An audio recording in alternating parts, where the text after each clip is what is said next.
Hello viewers, আসসালামু আলাইকুম। কেমন আছে সবাই? আশা করি প্রত্যেকে ভালো আছে এবং সুস্থ আছো।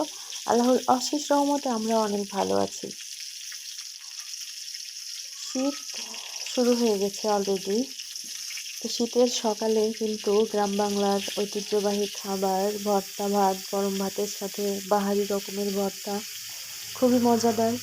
তো যেহেতু শীত শুরু হয়ে গেছে, আজকে আমি সকালবেলা তানহাকে বেগুনের ভর্তা করে দিয়েছি।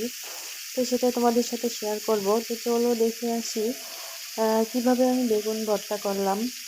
বড় একটা বেগুন নিয়েছি, বেগুনটাকে ধুয়ে পানি ঝরিয়ে তারপর হালকা সরিষার তেল দিয়ে কড়াইতে সেটাকে আমি খুব সুন্দরভাবে একটু ভেজে নিয়েছি। হালকা উপরের দিকটা একটু পোড়া পোড়া বা লাল লাল করেছি, যেন সুন্দর একটা ঘ্রাণ বের হয়।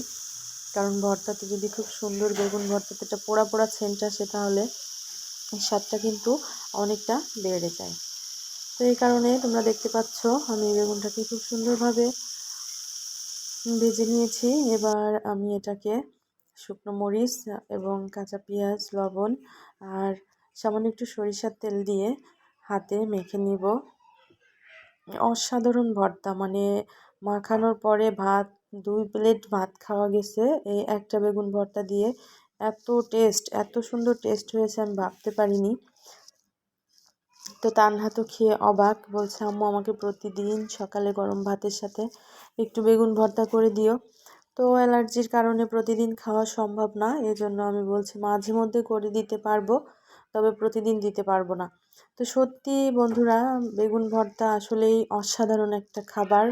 শীতের সকালে গরম ভাতের সাথে বেগুন ভর্তা আসলে অনেক, যারা খেয়েছে বা যারা গ্রামে বাস করে তাদের কাছে খুব প্রিয় একটি খাবার এটা। বৃষ্টির দিনে খিচুড়ির সাথেও বেগুন ভাজাটা বা বেগুন ভর্তাটা খুব মজার। তো তোমরা কিন্তু খুব সহজে এভাবে ভর্তাটা করে নিতে পারো। যদি কারোর ভালো লাগে তাহলে অবশ্যই আমার ভিডিওটা দেখে একটু লাইক দিও, আর যারা এখনও সাবস্ক্রাইব করেনি তারা অবশ্যই করে দিও। দেখো মাখানোর পরে কিন্তু বেগুন ভর্তাটা একদম খুব সুন্দর হয়ে গেছে।